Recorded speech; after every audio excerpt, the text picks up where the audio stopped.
Good afternoon and welcome to the Midday News. Here's what we have in the bulletin. Devastation in St. Anne, St. Mary and Portland. Heavy rain caused widespread flooding. An update on the roads in the affected areas will join the National Works Agency. And later in sports, Tivoli Gardens and Harborview hunt first win of the Jamaica Premier League season in one of two games today at the Captain Horace Burrell Center. I'm Krista Campbell and here are the details. We begin this afternoon with news that heavy rain is now impacting the parishes of St. Mary, St. Anne and Portland. We have reports of flooded roads in Runaway Bay and along the North Coast Highway in St. Anne, as well as along the Seamans Valley Road in the Rio Grande Valley, Portland. The National Works Agency is urging motorists to exercise caution in traveling through these areas at this time. We now join our correspondent Lloyd Hines with this update. Thank you so much. Well, actually, it's on the stroke of midday now, and the rain has subsided somewhat. The flooding, which started somewhere around 2 a.m. this morning, notwithstanding, the rain started from earlier in the evening, last evening. But the actual flooding, I'm told, started around 2 o'clock this morning. Now, the road from Brownstone to Runaway Bay had a lot of water along that corridor coming down. The river gullies I observed this morning, they had actually been flooded out. That water goes down into Discovery Bay area, creating another problem there. But the main problem, I must say, happened at the Runaway Bay crossing. And you'll recall 4 years ago, this same thing happened in this area, where it was discovered that the drains that take the water from the Runaway Bay main road, across to the sea, those drains were blocked. And the same thing happened this morning again, because I observed this morning that there was one resident in particular, I must say, that he operates a little business somewhere near here. And he, knowing how the thing operates each year, he went and cleared all that debris that came across the road. I mean, I'm talking about a whole lot of debris. So the road was blocked. It was very impassable. I mean, motorists couldn't pass. Of concern were persons who were going to the airport and other business along into Trelawney, St. James, and vice versa into St. Anne's Bay, Outruss. And they were greatly inconvenienced this morning, I must say. But thankfully, the drains are now cleared. Team from the NAA came and a private contractor allowed his tractor to do some clearing right now. So right now, motorists are moving through pretty easily. Thank you so much, Lord Hines, our correspondent in St. Anne. Now, flooding has also been reported in St. Mary. Rivers are now in spate and have overflowed onto roads in Dressica and Jacks River. The National Works Agency is warning persons not to attempt to use these roads that are now flooded. Now, some residents of Port Maria were stuck in the town because of the high flood waters. They blame the poor drainage system in the parish for the level of flooding. Right now, one good and proper draining. And the first time I see this in my life, look on the road, look on the status of the road. Good one, man. The drain every clean every week. And the mayor of Port Maria, Richard Creary, is lamenting that the flooding will cost businesses in St. Mary capital millions of dollars.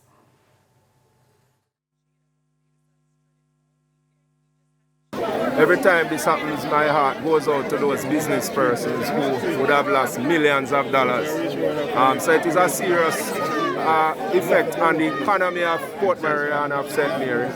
And the recovery process is going to be a long one. We know that when this happens, normally what happens is that you have a lot of mud that comes down into the town. It will take days of cleaning, not only for the roadway, but on the drain network, but also for persons to clean out their businesses to start operating again. And we're now joined by Communication Manager at the National Works Agency, NAA, Stephen Shaw, who's headed to Portland. Good afternoon, Mr. Shaw, and thanks for joining us. Hi, good afternoon, Krista. Good afternoon to your viewers. What's your location now, and have you seen any of the effects of the flooding so far? I have not really seen. I'm actually in Portland, and the more on the western side of Port Antonio.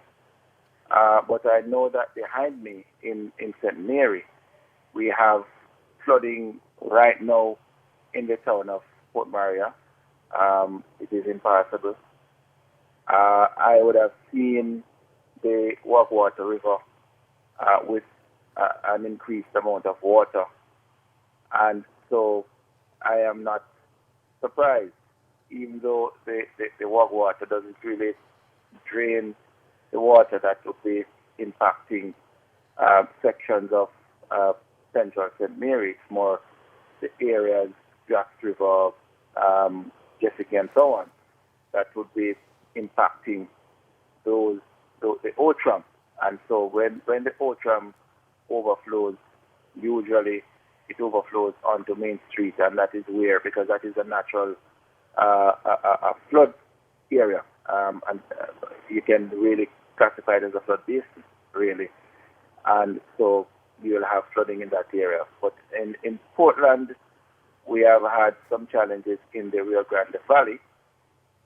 The road from Windsor Capital, Moortown, was being rendered impassable by a fallen tree. We had a lot of water on the road in Seaman's Valley, and I expect that as soon as the rain subsides, we will have those corridors being reopened, even except for that from Moortown to Windsor, which will have to be used heavy equipment to assist us in clearing.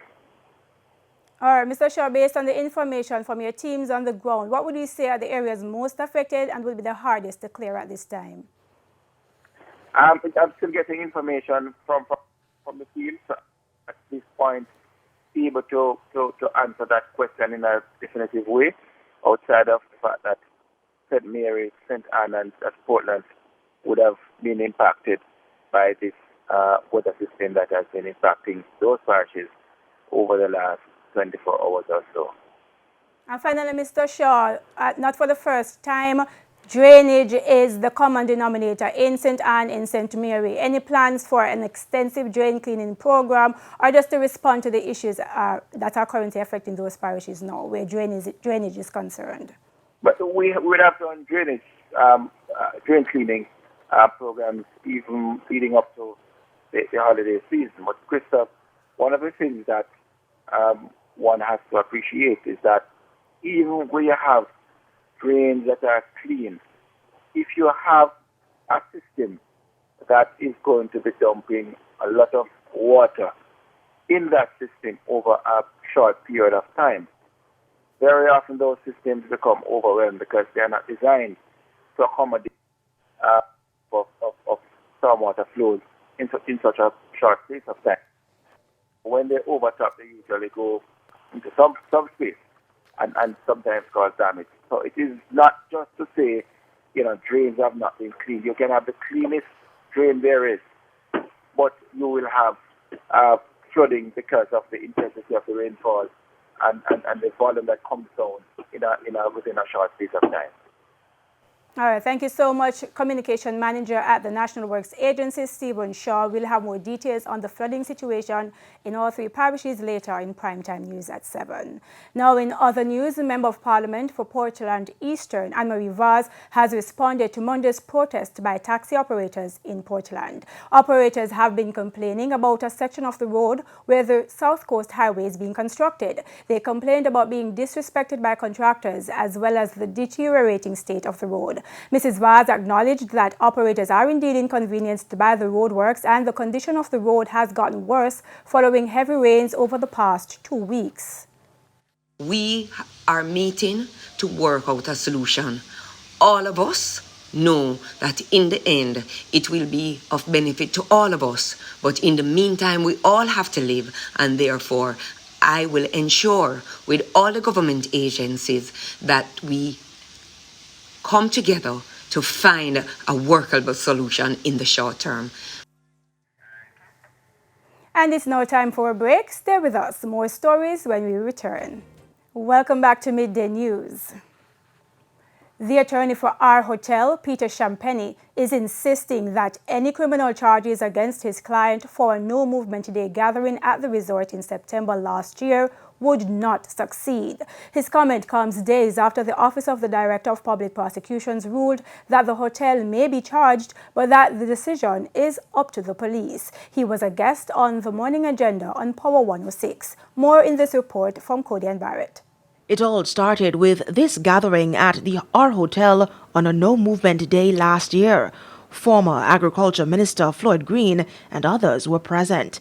The office of the DPP ruled that no criminal charges should be laid against those involved in the video, but criminal charges could be laid against our hotel for the breach of social distancing rules on its property. Now, attorney-at-law representing the hotel, Peter Champagne, believes such a move is likely to amount to nothing. It would seem to me that it is a situation where the police would have to do further investigations to arrive at a possible position where definitively one could say that charges ought to be laid in respect of the hotel. The DPP's legal opinion has since become the source of widespread debate about social class. Some have argued that there are different laws and rules for different people based on where they fall on the social hierarchy. The matter was put to Mr. Champagne. I would be disingenuous if I were to say that that perception does not exist.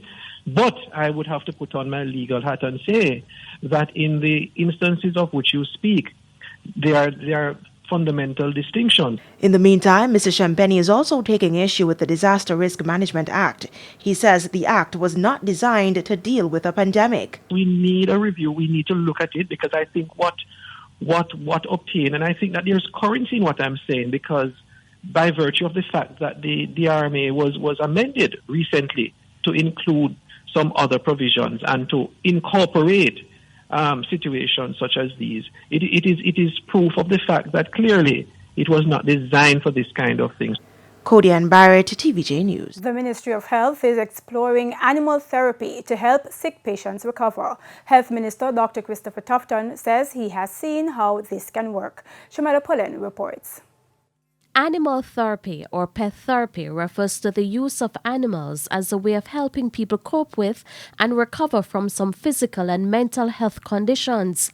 This type of therapy has been successful in many parts of the world, including the United States, where animals are taken to the hospitals to help patients heal. Health Minister Dr. Christopher Tufton says he has seen where this has been helpful to some Jamaicans, even during this COVID-19 pandemic. I've heard many stories of persons who were lonely, distressed, anxiety, mental health issues, and having a pet as companion in these lonely situations have done a lot.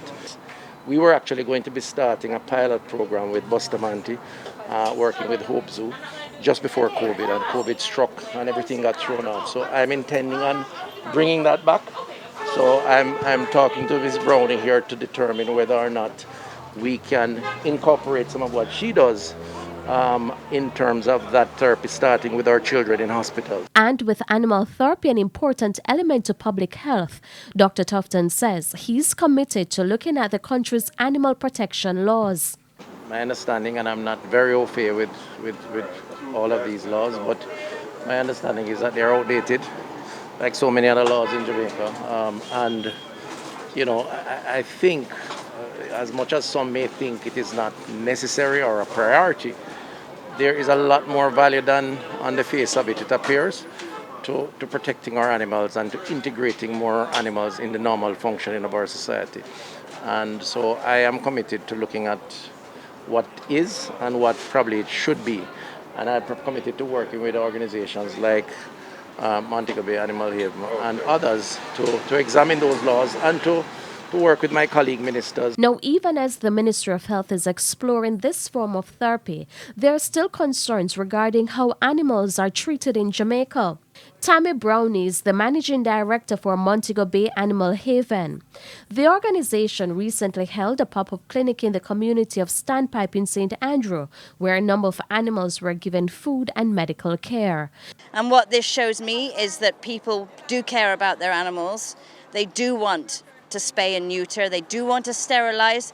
They don't want to see the starving dogs on the road, the starving cats on the road, the animals hit down or suffering, and all the puppies that just cannot be homed. So people do want a change, and because of that, we're doing our very best to try and make that happen. So here we are, and this is the start of it. Shamela Pullen, TVJ News. Time now for the Business Minute with Cody and Barrett. In the financial world, Scotiabank says it will expand one of its account options to Jamaicans in a bid to reduce the impact of increased fees for some clients. In a release yesterday evening, Scotiabank said it will expand its payroll account to any customer with a monthly income of less than $100,000. This will be done whether or not the individual's salary is deposited to the account. This account type has no minimum balance requirement and attract no fees for Scotiabank ABMs or point-of-sales transactions. And in business internationally, mining giant Rio Tinto has found disturbing patterns of racism, sexism, harassment, and sexual assault among its global workforce of 47,500. According to a new investigation it commissioned last year after months of scrutiny about how workers were being treated, Rio Tinto says 21 of its female employees reported an actual or attempted rape or sexual assault at work in the past 5 years. The mining giant, which operates in 35 countries, did not provide details on the incidents or where they took place. Last year, Western Australia's state government launched an inquiry into the issue following a number of court cases and media reports. Rio Tinto is one of the largest operators of remote mining sites in Western Australia. It told the inquiry last year it was aware of the problems but did not provide details. And that's it for the Business Minute. I'm Cody Ann Barrett. Time now for the top regional and international stories. And on the international scene, President Volodymyr Zelensky signed a decree on Tuesday to boost Ukraine's armed forces by 100,000 troops over 3 years and raise soldiers' pay as European leaders lined up to back him in a standoff with Russia. Zelensky urged lawmakers to stay calm and avoid panic, saying he ordered the increase not because of an impending war, but so that soon and in the future there will be peace in Ukraine.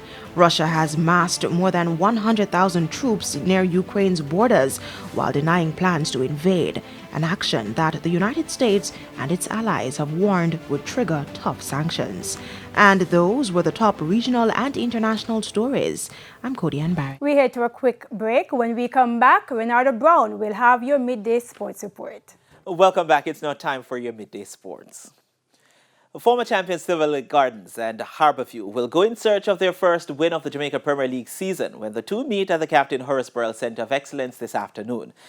After 2 rounds, Harborview currently sit 10th on 1 point after their 2-2 draw with Malines United and their 1-0 defeat to Mount Pleasant on match day 2. Tivoli are a point better with 1-1 and 2-2 results against Portmore United and Humberline respectively. In their last 2 meetings, Tivoli recorded 3-1 and 3-0 victories over the Stars of the East and will be hoping to do the same when the game kicks off at 1 p.m.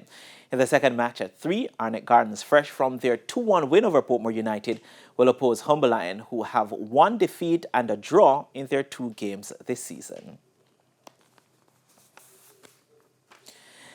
And led by Steph Curry with 40 points, the Golden State Warriors beat the Houston Rockets 122-108 to win their 6th game in a row in the NBA on Monday night. The former MVP has now scored 40 points or more in 6 games this season. Christian Wood hit 24 points for the Rockets, who lost their 4th consecutive game. Elsewhere on the night, Tyrese Maxey scored 33 points as the Philadelphia 76ers edged the Memphis Grizzlies 122-119. All-star guard Jay Morant scored 37 points for the Grizzlies. The Miami Heat suffered a 2nd straight defeat to lose their place at the top of the Eastern Conference to the Chicago Bulls, falling 122-92 to the Boston Celtics. Jaylen Brown led Boston with 29 points. Oklahoma City Thunder overturned an 18-point second-quarter deficit to break a 7-game losing streak and beat the Portland Trail Blazers 98-81.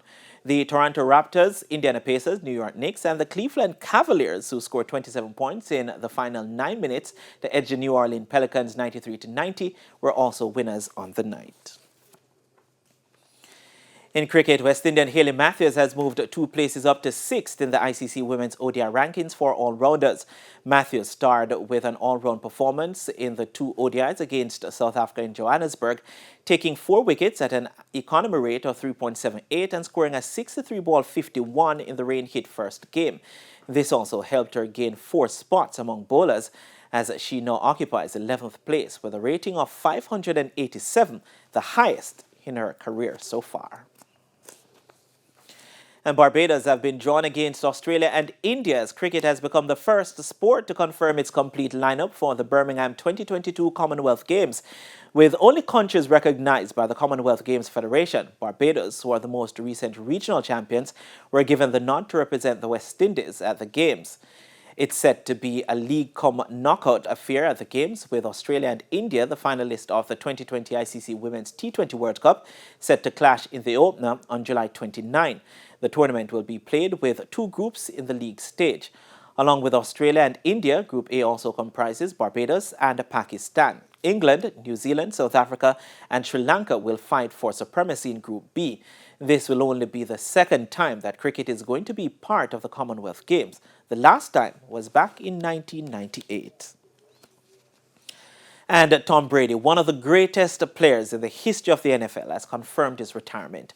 The Tampa Bay Buccaneers quarterback, now 44, won 7 Super Bowls in an astonishing career spanning 22 seasons. Brady won 6 titles with the New England Patriots before his final triumph with the Buccaneers last year. Brady played in 10 Super Bowls, including an incredible comeback from 28-3 against the Atlanta Falcons in 2017 and had a perfect 16-0 regular season with the Patriots in 2007. He won a Super Bowl in 3 different decades. And that's it for your Midday Sports Report. Krista, it's back to you.